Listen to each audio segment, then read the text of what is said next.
Good morning student. Electrician of heater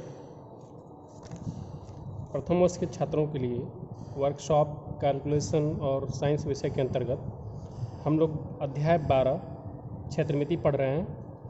इस अध्याय पर आज ही 17वां वीडियो क्लास है। तो इससे पहले वाली वीडियो क्लास में हमने दो सॉलिड जिसमें क्यूब और क्यूबॉइड अर्थात घन और घनाभ के बारे में पूरा विस्तार से अध्ययन किया। आज हम अगला सिलेंडर के बारे में अध्ययन करते हैं। सिलेंडर अर्थात एक बेलनाकार वस्तु। तो अगर ये बात पूछा जाएगा कि सिलेंडर का आयतन क्या होगा, तो आप एक चीज़ सोच सकते हैं कि ये जो सिलेंडर है ये वृत्तों के लेयर से बना हुआ है। मतलब एक सर्किल के ऊपर दूसरा सर्किल, फिर उसके ऊपर तीसरा सर्किल, इस तरह से इस पे इतने सर्किल रखे गए हैं कि इसकी जो ऊंचाई है h हो गई है। तो सिलेंडर का आयतन क्या होगा? तो हमें पता है कि एक वृत्त का जो आयतन का सूत्र होता है, एक वृत्त के क्षेत्रफल का सूत्र क्या होता है? पाई आर स्क्वायर।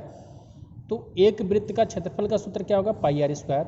और इस पे असंख्य मतलब h ऊंचाई तक वृत्त रखे जा रहे हैं। तो जब हमें एक वृत्त का क्षेत्रफल निकल गया है और हमें पता है कि ये क्षेत्रफल h ऊंचाई तक जा रहा है, तो क्षेत्रफल में अगर हम ऊंचाई का गुणा कर देंगे तो आयतन निकल आएगा। तो पाई आर स्क्वायर में h का गुणा कर देने से क्या निकल आएगा? इस बेलन का आयतन निकल आएगा। तो हमने एक न्यू कॉन्सेप्ट के आधार पे आपको बेलन का जो आयतन होता है वो कैसे डिराइव करते हैं या कैसे सोचते हैं मौलिक रूप से, वो समझाया है कि बेलन का जो आयतन का सूत्र होता है पाई आर स्क्वायर h, ये ऐसा क्यों आ जाता है। तो आप देखेंगे कि बेलन के आयतन में पाई आर स्क्वायर भी है। तो पाई आर स्क्वायर किसका क्षेत्रफल होता है? वृत्त का। और जो बेलन का स्ट्रक्चर है, जो इसकी संरचना है, तो आप इसको अगर ध्यान से देखेंगे तो एक सर्किल के ऊपर दूसरा सर्किल, उसके ऊपर तीसरा सर्किल, इस तरह से एक सर्किल के ऊपर जो है सर्किल आप रखते जाएंगे उसी साइज का। और आपने इतना सर्किल लग दिया कि ये h ऊंचाई तक चला गया है, तो वो क्या हो जाएगा? बेलन हो जाएगा। तो यहाँ पे जो बेलन का आयतन का सूत्र बन गया वो पाई आर स्क्वायर h बन गया है। और इसका मात्रक क्या होगा? यूनिट का क्यूब। अर्थात जिस मात्रक में रेडियस होगा और ऊंचाई होगा वही आयतन का भी मात्रक हो जाएगा। अब बेलन का जो वक्र पृष्ठ पूछा जाएगा या लेटरल सरफेस एरिया पूछा जाएगा, तो लेटरल सरफेस एरिया क्या होता है कि कोई भी अगर सिलेंडर है तो उसके कर्व का जो क्षेत्रफल है वही क्या कहलाएगा?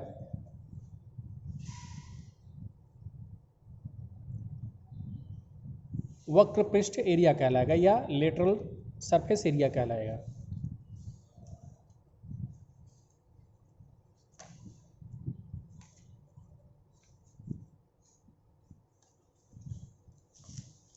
तो आप जरा देखें इसको, ये आपको एक सिलेंडर के आकार का दिखाई दे रहा है। तो मान लीजिए कि इस सिलेंडर की ऊंचाई जो है h है और इसका रेडियस आपको दिया गया है कि मान लीजिए रेडियस r है। तो पूछा जाए कि वक्र पृष्ठ क्या होता है, तो आप ध्यान से देखिए कि वक्र पृष्ठ का मतलब क्या होता है कि ये जो सरफेस है, ये जो सरफेस है, इसी को हम क्या बोलते हैं? वक्र पृष्ठ एरिया बोलते हैं या लेटरल सरफेस एरिया। तो लेटरल सरफेस एरिया हम कैसे निकाल सकते हैं? तो लेटरल सरफेस एरिया के लिए सूत्र क्या हो जाएगा? सबसे पहले आप देखेंगे कि ये जो है ये लंबाई कितनी होगी। तो ये लंबाई आप निकाल सकते हैं 2 पाई आर के फार्मूले से। 2 पाई आर, अब चूंकि ये लंबाई हमें मालूम चल गया है कि ये लंबाई जो होगी 2 पाई आर होगी, अर्थात ये जो गोलाई की लंबाई है ये 2 पाई आर होगी। और चूंकि ये जो ऊंचाई h ऊंचाई तक है, तो 2 पाई आर में अगर हम h का गुणा कर देंगे तो हमें ये जो है ये क्षेत्रफल मालूम हो जाएगा। तो वक्र पृष्ठ का क्षेत्रफल क्या हो जाएगा? 2 पाई आर इंटू एच। और मात्रक क्या हो जाएगा? यूनिट का स्क्वायर, क्योंकि 2 डायमेंशन का इसमें गुणा किया गया है। फिर अगर पूछा जाए कि बेलन के संपूर्ण पृष्ठ का क्षेत्रफल क्या होगा, तो संपूर्ण पृष्ठ का क्षेत्रफल क्या होता है? ये आपका जो वक्र पृष्ठ वाला क्षेत्रफल है, ये वाला जो क्षेत्रफल है ये, प्लस इसमें ऊपर का भी क्षेत्रफल, ये जो सर्कुलर है ये वाला टॉप, इसका भी क्षेत्रफल, और नीचे वाले भी आधार का क्षेत्रफल जोड़ देते हैं तो ये हमारा संपूर्ण पृष्ठ बन जाता है। तो संपूर्ण पृष्ठ का क्षेत्रफल क्या होगा? जब हमें पता है कि हमने वक्र पृष्ठ का क्षेत्रफल निकाल लिया है, 2 पाई आर h होता है, और इस वाले का क्षेत्रफल क्या होगा? टॉप का, मतलब ये जो आपका दिखाई दे रहा है ऊपर, इसका होगा पाई आर स्क्वायर। तो अगर इसका पाई आर स्क्वायर है तो नीचे का भी क्या होगा? पाई आर स्क्वायर। इसका मतलब कि वक्र पृष्ठ के क्षेत्रफल में अगर हम 2πr² जोड़ देंगे तो पूरे बेलन का संपूर्ण पृष्ठ का क्षेत्रफल मालूम हो जाएगा। तो 2πrh + 2πr², यहाँ से 2πr कॉमन ले लिया है तो h + r बन गया है। तो ये हो गया आपका सिलेंडर का संपूर्ण पृष्ठ का क्षेत्रफल का सूत्र। तो 2πr × h + r, जहाँ पे r क्या है, इस बेलन की त्रिज्या है, और d क्या है, इस बेलन का व्यास है, और h क्या है, बेलन की ऊंचाई है।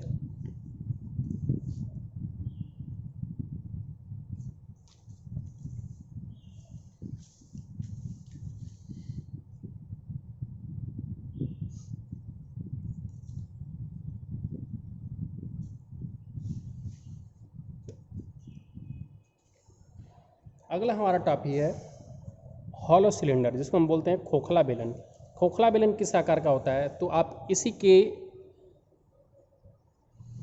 बेलन को खोखला बेलन मान सकते हैं। कैसे मान सकते हैं, देखिएगा। एक तो आपको दिखाई दे रहा है कि ये जो बाहरी सर्किल है, एक बाहरी सर्किल है, और फिर एक अंदर से भी सर्किल है। तो यहाँ पे इसकी कुछ मोटाई है ना, ये मोटाई है। अगर ये पूरा भरा होता तो ये जो है सिलेंडर का, मतलब इसमें बीच में भी मटेरियल लगा होता तो ये सिलेंडर कहा जाता है। लेकिन बीच वाला पार्ट खाली है, काट कर निकाल लिया गया है, तो उसको हम क्या बोलेंगे, खोखला बेलन। क्योंकि अगर इसका आयतन निकालना होगा या इसका अगर हमें आयतन की बात करनी होगी कि ये जो आयतन कितना है, ये वाला आयतन, तो ये खोखले बेलन का आयतन के सूत्र से निकलेगा।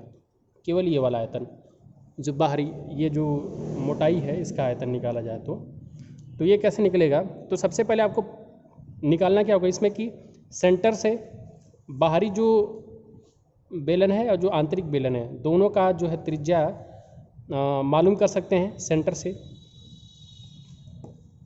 तो खोखले बेलन का आयतन का सूत्र क्या हो जाएगा, पाई r² - r², मतलब बाहरी त्रिज्या माइनस आंतरिक त्रिज्या, इन दोनों के स्क्वायर का अंतर गुणे h, मतलब कितनी ऊंचाई है। तो ये खोखले बेलन के आयतन का सूत्र हो गया। अब खोखले बेलन का संपूर्ण पृष्ठ का सूत्र क्या हो जाएगा? खोखले बेलन का जो संपूर्ण पृष्ठ का क्षेत्रफल होगा, आंतरिक बेलन का वक्र पृष्ठ क्षेत्रफल प्लस बाहरी बेलन का वक्र पृष्ठ क्षेत्रफल प्लस शीर्ष का क्षेत्रफल प्लस आधार का क्षेत्रफल।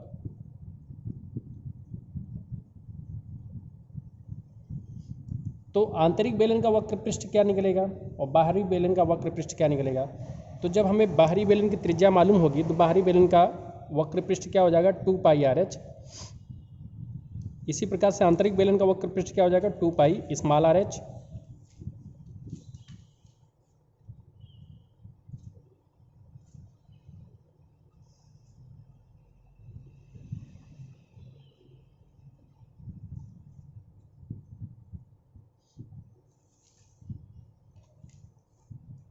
और शीर्ष और आधार का क्षेत्रफल क्या हो जाएगा, 2πr² - r²।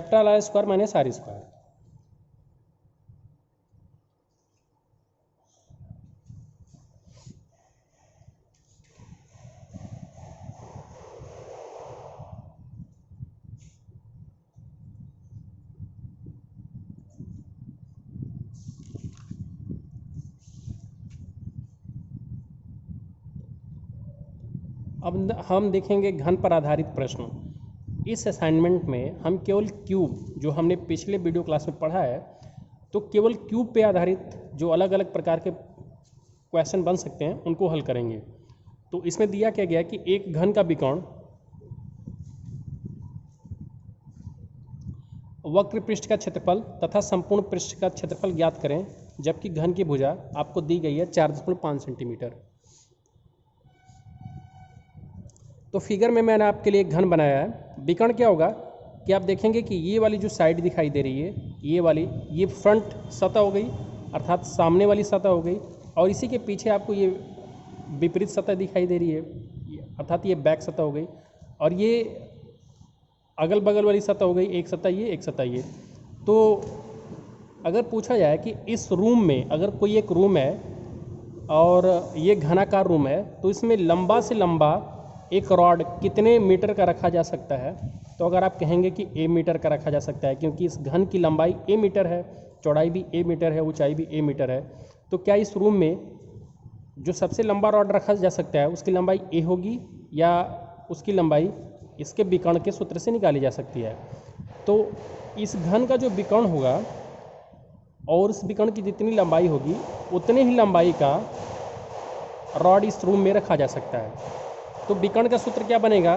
चूँकि लंबाई, चौड़ाई और ऊंचाई एक दूसरे के क्या है? परपेंडिकुलर हैं। परपेंडिकुलर का मतलब लंबवत हैं। तो विकर्ण जो होगा, विकर्ण के लिए सूत्र क्या बनेगा? पाइथागोरस के प्रमेय से लंबाई का स्क्वायर प्लस चौड़ाई का स्क्वायर प्लस ऊंचाई का स्क्वायर। तो लंबाई कितनी है? ए स्क्वायर। चौड़ाई कितनी है? ए स्क्वायर। ऊंचाई कितनी है? ऊंचाई भी कितनी है? ए। तो ए का वर्ग हो जाएगा। तो यहाँ से ए स्क्वायर प्लस ए स्क्वायर प्लस ए स्क्वायर, अगर इसको हम जोड़ेंगे तो 3a स्क्वायर हो जाएगा। तो विकर्ण का मान कितना आ जाएगा? 1 कड़ी में 3। 1 कड़ी में 3 का मतलब ये है कि अगर मान लीजिए 10 मीटर लंबा कोई घनाकार रूम है और उस रूम में हम जो सबसे लंबा रॉड रख सकते हैं वो 10 कड़ी में 3 लंबाई का होगा, अर्थात 11 मीटर लंबा हम उसमें 11 दशमलव कुछ मीटर लंबा रॉड रख सकते हैं।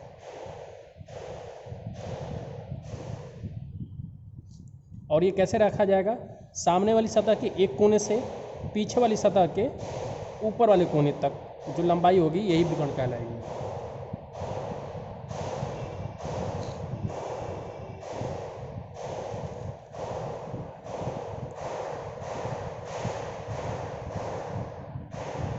तो जैसा कि इस प्रश्न में घन की जो भुजा है वो 4.5 सेंटीमीटर है, 4.5 सेंटीमीटर है। तो जो इसके विकर्ण की लंबाई होगी 1 कड़ी में 3 के फार्मूले से निकाली जाएगी। तो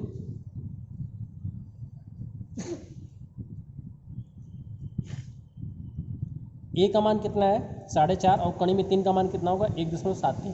तो जब 4.5 में 1.73 2 का गुणा होगा तो ये 3.294 सेंटीमीटर हो जाएगा। तो घन की विकर्ण की लंबाई कितनी आ गई? 3.294 सेंटीमीटर।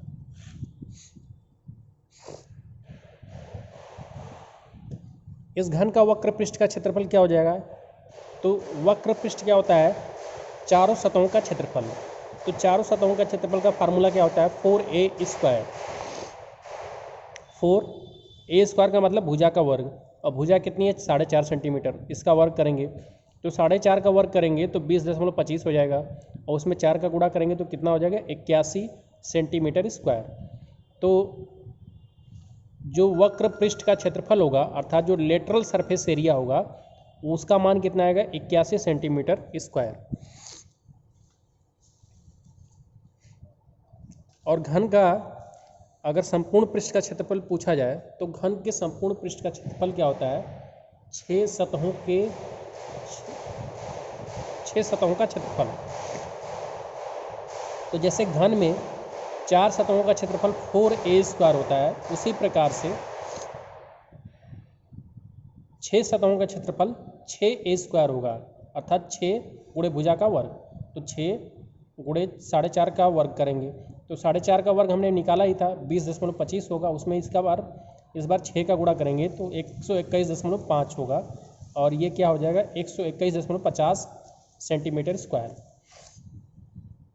तो घन का संपूर्ण पृष्ठ का क्षेत्रफल कितना हो जाएगा? 121.50 सेंटीमीटर स्क्वायर।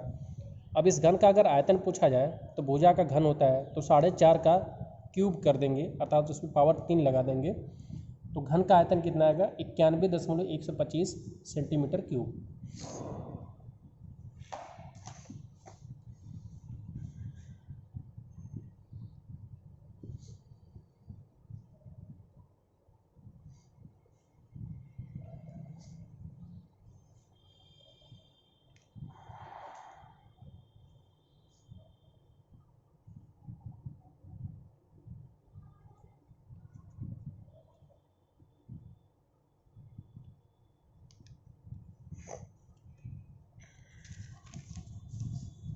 अगला क्वेश्चन देखिए कि घन का आयतन ज्ञात करें जबकि घन की भुजा 9 सेंटीमीटर है। तो एक घन हमने बना लिया है, इसकी भुजा क्या है? 9 सेंटीमीटर, अर्थात लंबाई भी 9 सेंटीमीटर, चौड़ाई भी 9 सेंटीमीटर, और लंबाई भी 9 सेंटीमीटर, चौड़ाई भी 9 सेंटीमीटर और ऊंचाई भी 9 सेंटीमीटर। तो घन के आयतन के लिए सूत्र क्या बनता है? भुजा का घन, अर्थात 9 सेंटीमीटर का हम क्यूब निकाल लेंगे। तो 9 सेंटीमीटर का क्यूब कितना हो जाएगा? 729 सेंटीमीटर क्यूब, अर्थात 729 घन सेंटीमीटर। 9 का अगर घन करना है तो 9 गुणे 9 गुणे 9, मतलब 9 में 9 का गुणा 3 बार, तो 729 आएगा।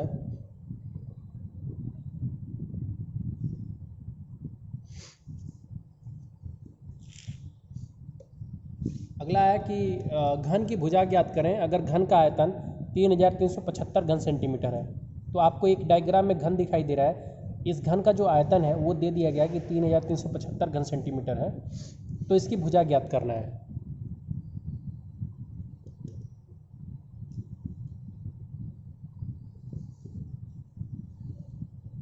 तो आयतन का सूत्र क्या होता है? आयतन बराबर होता है भुजा का घन, अर्थात ये जो आयतन है ये भुजा के पावर 3 के बराबर होगा। तो भुजा का पावर 3 हमने कर दिया है, तो जब भुजा का मान निकालेंगे तो इसका क्या ले लेंगे? क्यूब रूट ले लेंगे, अर्थात इसका घनमूल ले लेंगे। तो 3375 का घनमूल निकालने के लिए इसका फैक्टर करेंगे, इसका गुणनखंड करेंगे। तो जब इसका गुणनखंड करेंगे तो 3 गुणे 3 गुणे 3 गुणे 5 गुणे 5 गुणे 5, और घनमूल से वही संख्या बाहर आएगी जो 3 बार गुणा के रूप में हो। तो 3 भी यहाँ पे 3 बार है, 5 भी 3 बार है, तो एक 3 बाहर आ जाएगा, एक 5 बाहर आ जाएगा। तो ए का मान कितना आ गया? 3 गुणे 5 अर्थात 15 सेंटीमीटर। तो ये जो घन दिया गया है जिसका आयतन 3375 घन सेंटीमीटर है, इसकी भुजा का मान कितना मालूम चल गया? 15 सेंटीमीटर, अर्थात ये 15 सेंटीमीटर भुजा वाला घन है, जिसकी लंबाई भी 15 सेंटीमीटर होगी, चौड़ाई भी 15 सेंटीमीटर और ऊंचाई भी 15 सेंटीमीटर होगा।